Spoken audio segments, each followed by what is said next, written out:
fuck him. That's the way I'd be saying it. If I'm team owner right now, if I'm Toto Wolff, I would be saying Lewis Hamilton can go fuck himself. And you've got to remember too, guys, even if they do help out Hamilton this year,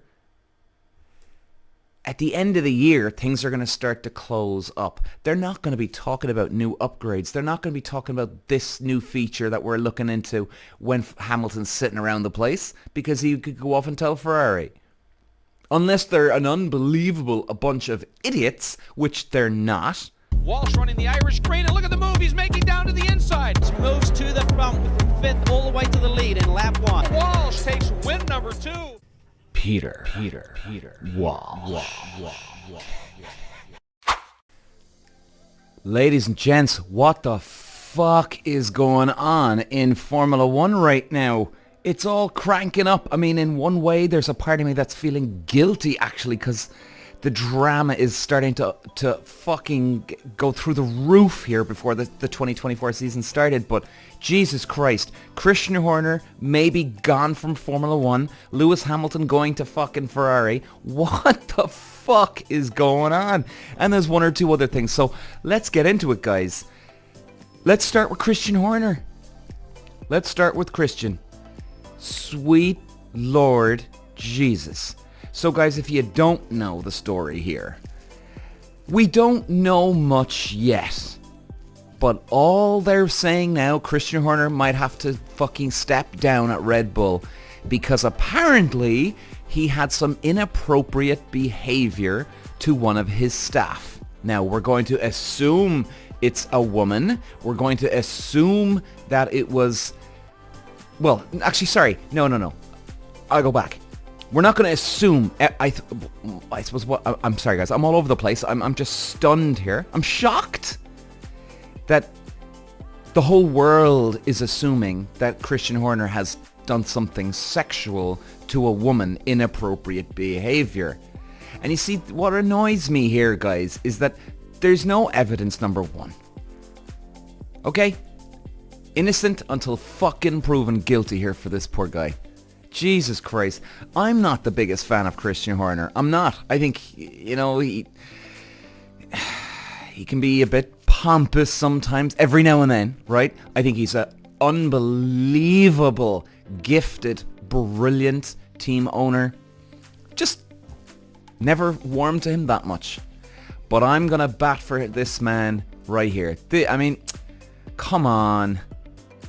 You know, it's hard not to. It's hard not to defend a man here in this type of scenario, especially if there is no fucking evidence. You know what I mean? And I think, and you know, just before the start of the season, you see the timing here, guys. You know, fucking timing here. If this was halfway through the season, if this was at the end of a season, if this was on the downtime of a season, I wouldn't understand it, or I wouldn't believe it more. It would make you think, okay. But the fucking timing of this, guys, it's too much of a coincidence. Drive to Survive is coming out in the next 2-3 weeks, a week before the start of the Formula 1 Grand Prix season. No. I'm calling total bullshit on this. He doesn't seem the type of guy. Now, of course, who is the type of guy? You know what I mean? It's hard to know. It really is hard to know. And, you know, my heart goes out to the guy. And, I mean, can you imagine what it's feeling like for him right now? Right? He's going to be walking into Red Bull offices every day, and people are going to think. People are going to be thinking... Oh, Christian, what did he do something? Did he fucking what's he up to? What it's like for his kids, his wife, Jerry Halliwell. Jesus Christ, man. Like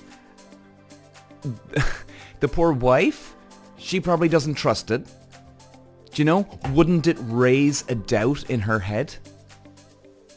Wouldn't it? You know? What does he get up to every weekend when he's off touring around the world? You know? And did he have a few drinks, you know, a little bit too much on a Sunday night after Max won a race? and things got out a little bit out of hand. But why is this coming out now?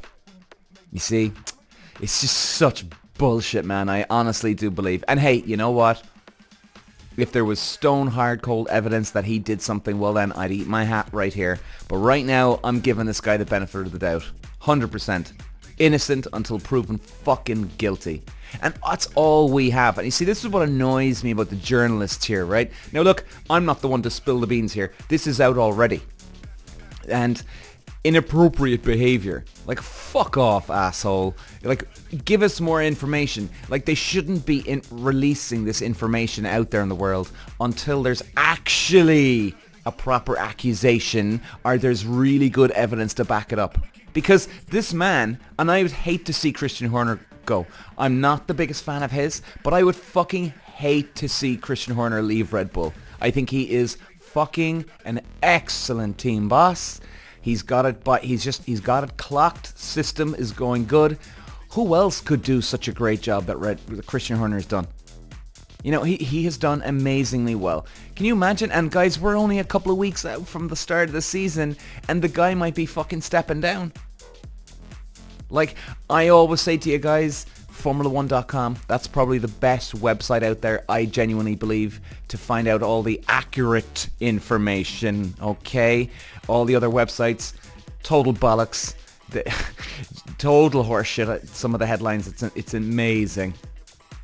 And I'm keeping an eye on that, and, you know, now I'm seeing that...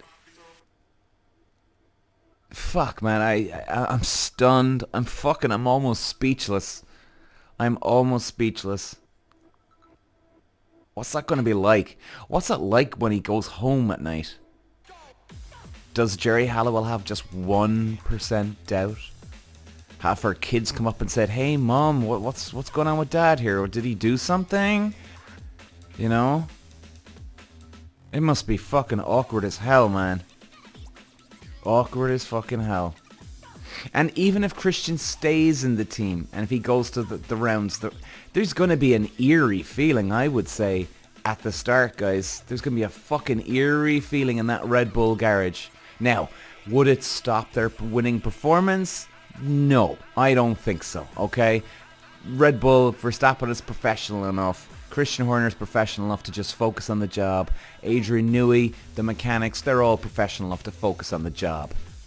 But it's still going to be there. So, my thoughts and prayers go out to the guy. I hope it's not true. I don't think it is true. Well, time will tell, guys. And of course, here let's move on to the next. Lewis Hamilton going to Ferrari. Well, this totally shocked me. It was funny. I'm in this group now with Formula One fans, and they put it up, and I went, guys, that's total bollocks. 99.99%. That's total horseshit. I said, of course, you never know, but I just can't see it happening. And it's fucking happened, huh? Jesus Christ. I can't believe it. And let me tell you why it was a bit of an asshole move, I'm going to say, from Hamilton, guys, alright? So, if you're a Hamilton fan out there, well, look, hey, I'm not saying you shouldn't support him, but let me tell you why it was a bit of an asshole move. Number one, I know this from being a race driver. You want a good atmosphere with, number one, your engineer, number two, your team owner, and number three, your mechanics. And I would even say you want a relationship. The most important person for a driver in a team, I personally think, is the team owner. Sorry, not the team owner, the engineer. Okay, because that's the guy you go in the trenches with. That's the guy you're stuck in the war with. You know, he's the guy that's helping you set the car up properly. He's the guy trying to improve the car properly. Now, of course, you need to do a good deal with the team owner, team boss, of course, and you need to get on with your mechanics, obviously. I suppose, actually, really, that my order's wrong there. I would say for a racing driver, it'd be number one, the mechanic. Number one is your engineer. Number two is the race mechanics, and then three is your team boss. That's what I would say that was my pecking order as when I was in racing. No doubt about it. No doubt about it. Your engineer's like your brother. So the point is this now. Okay, Toto Wolff comes on TV last week, and guys, obviously a lot of people have been talking about it for the last couple of days, and I'm late to the table. But I came late to the table on purpose on this one. I just wanted to actually process what's going on here with this. I almost didn't believe it. Because, like I said, you want a very, very good relationship with your team. The last thing you want to do is rock the fucking boat. And silly season is, if anybody doesn't know what silly season is, that's when most of the drivers start talking that they're going to transfer to a different team. A team is going to take on this driver, that driver, whatever it is. And that's normally, there's no fixed deadline on this, but that's normally like June, July, August, September, maybe October. It's later on in the year, okay? Because you've got a lot of your races down under the belt. You're coming closer to the end of the season, and team bosses expect that their driver could be gone next year, especially if they're not in a contract.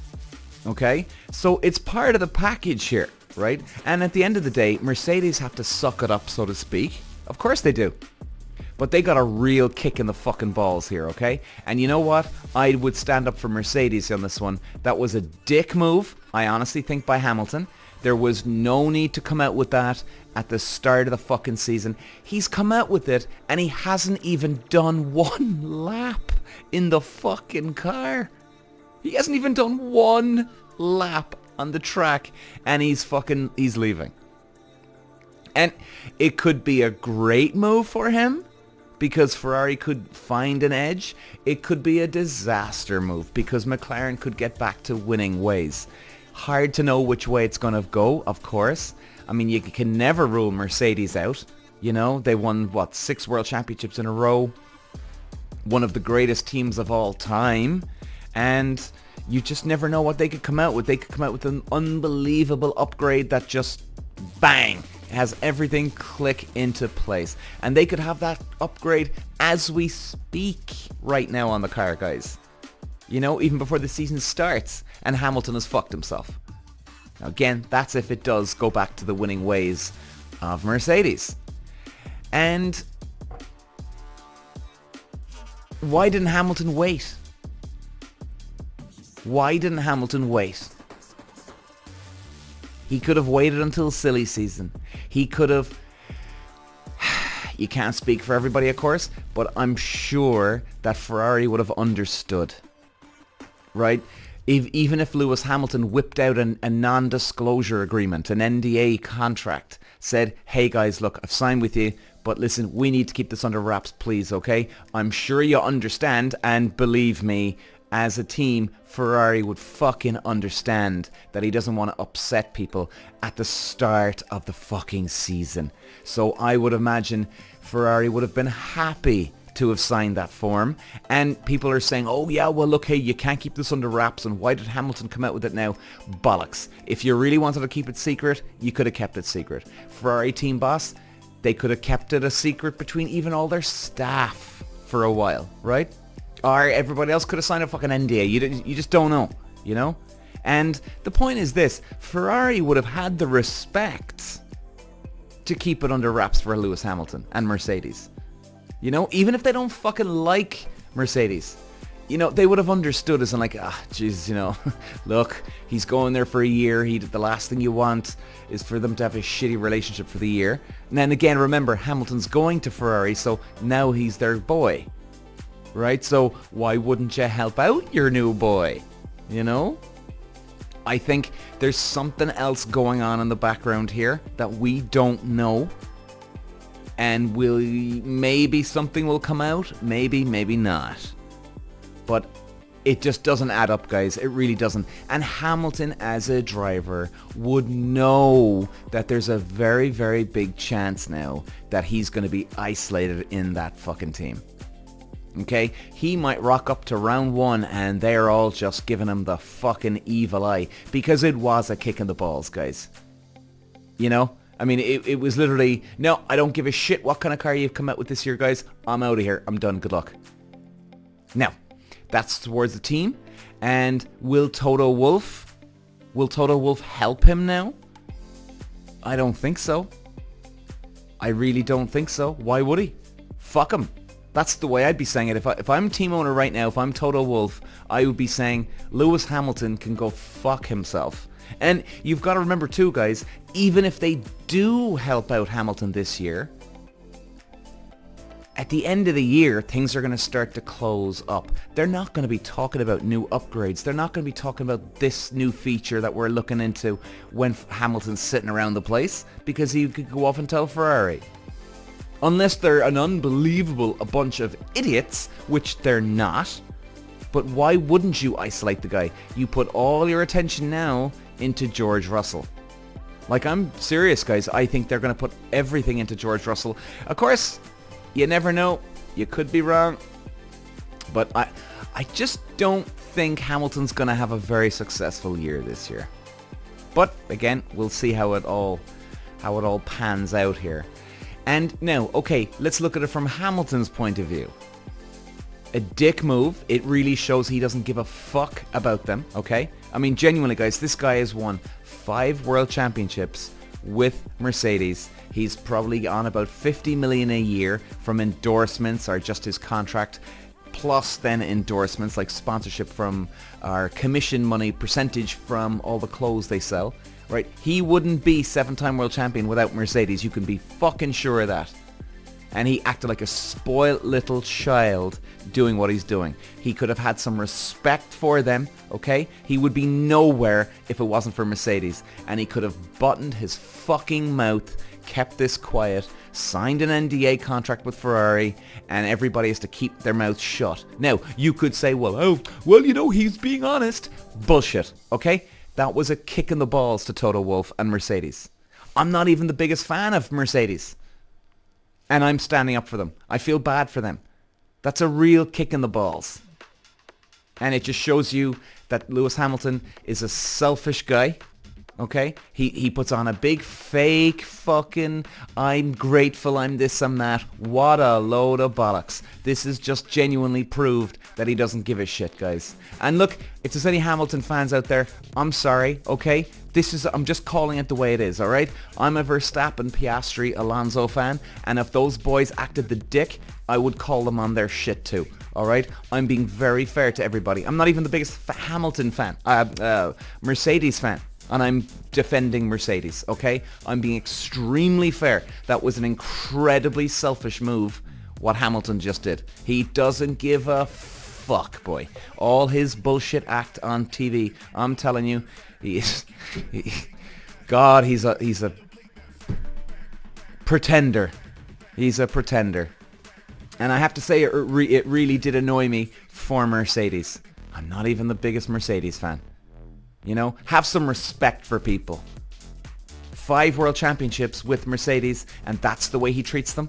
Jesus Christ, he hasn't done even one lap in that car for 2024 yet, and he's out the fucking door. Incredible, guys. Incredible. But, hey, that's the way it is.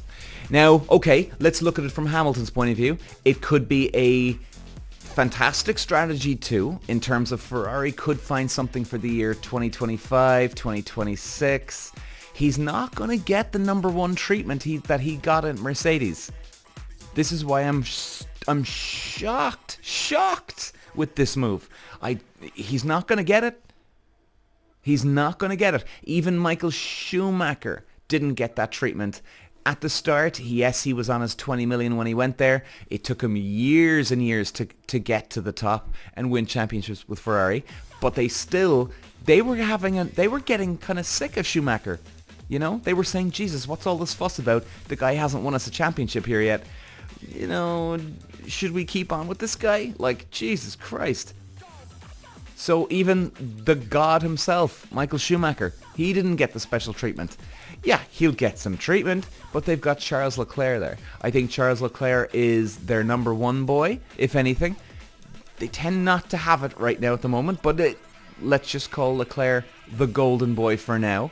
And I mean, poor Carlos Sainz. I'm not even a fan of Carlos Sainz, and I feel bad for this guy. Jesus Christ, the year hasn't even started, and they can't wait to get rid of him. I mean, that's what it feels like here. They couldn't wait to get rid of Carlos Sainz. Hamilton couldn't wait to get rid of Mercedes. Unbelievable. Now, hey, look, it's a good talking point, I suppose. It causes all sorts of fucking drama and tension before the year's even started. Who's going to replace Hamilton at Mercedes? Well, Jesus Christ. People are talking about Alex Albon. I don't know where people are coming up with Alex Albon all of a sudden. You see, I'm thinking if anybody it would be Ocon, because Toto Wolff manages Ocon. He's literally Toto Wolff is his manager. I think Mick Schumacher is in for a shout. Definitely. I couldn't see why not. You know, especially now that Ferrari had Michael Schumacher for so long, and Mick Schumacher comes along, the child, and Ferrari now have stolen their boy. So maybe have Mick Schumacher come in the door here. I wouldn't rule Mick Schumacher out. I think he's a good driver. He's good under pressure. He's a total gentleman.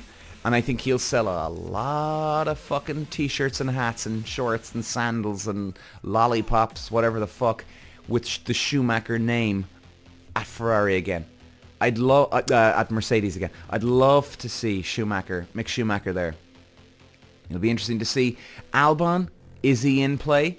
Yeah, I think he could be. But I think Williams is very, very happy with Alex Albon. He's the number one boy. He's got some good results in 23.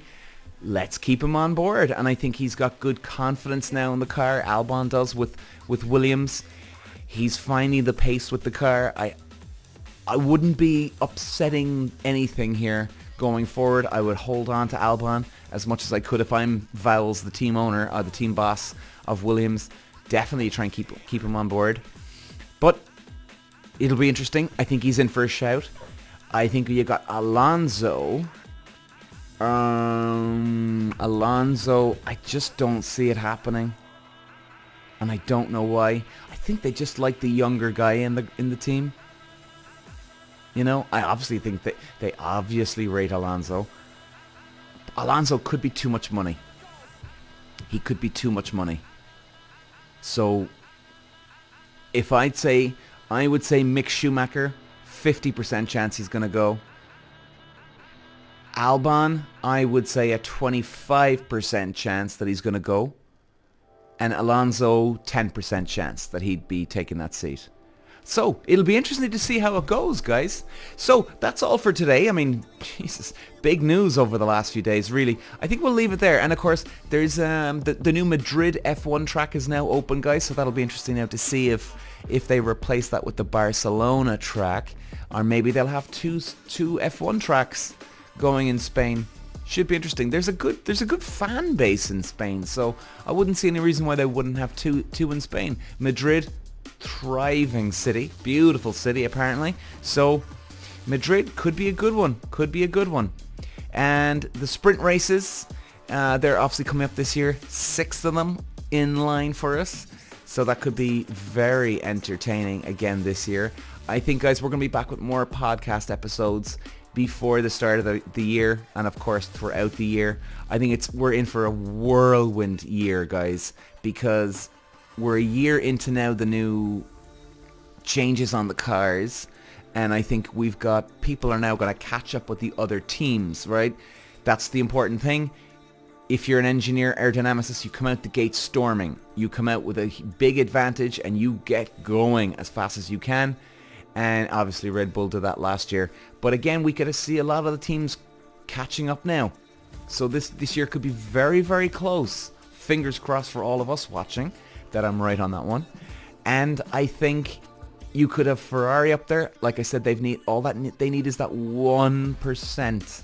They've got the qualifying pace. They just need to fix that race pace now. And if they can do it, they're going to be in for a chance to win races and the championship. And then you've got McLaren. As we've seen, guys, in Silverstone last year, they made the mother of all upgrades. So I would say Ferrari are 1% away. That's all they need, that 1%. McLaren, they need the 1 to 2% to get over the finish line and win races and championships here. It's close. Now, Mercedes, very hard to know what Mercedes are going to be up to this year. I mean, they did struggle an awful lot in 2023, and it makes you wonder. Can they catch up? It's Mercedes. You can never rule them out. Of course you can't. They're gonna be competitive at some races. There's no doubt about it, even if they do struggle this year. But again, it's very hard to know. But I would say at the moment, guys, we've got Red Bull, McLaren, Ferrari, 3 teams looking good. And if Ferrari and McLaren can get that extra 1 to 2%, oh, we're in for a whirlwind year then, I'd say. So guys, that's it for now. Of course, we'll be back with more F1 news as we go, but good luck to Christian Horner. I hope he's proven innocent. I think he is, but look, hey, again, you never know. And I feel bad for Mercedes, the kick in the balls by Hamilton. And hopefully we see Mick Schumacher, going to Mercedes. So anyway, guys, thanks for listening. Talk to you later. Walsh running the Irish green, and look at the move he's making down to the inside. Moves to the front from 5th all the way to the lead in lap 1. Walsh takes win number 2. Peter Walsh.